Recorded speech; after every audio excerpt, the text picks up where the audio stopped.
Welcome to Alfra English channel. Listen to the question and sample answer, then try to answer the same question on your own.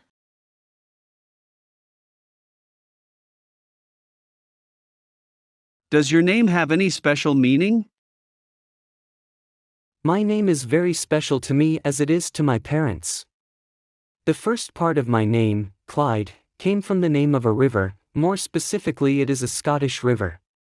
The river was close to the location where I was born, and I believe my parents wanted me to be as big as a river. The second part of my name, which is Entrican, is the family name of a famous ancient dynasty from Great Britain. You can share your answers in the comment below.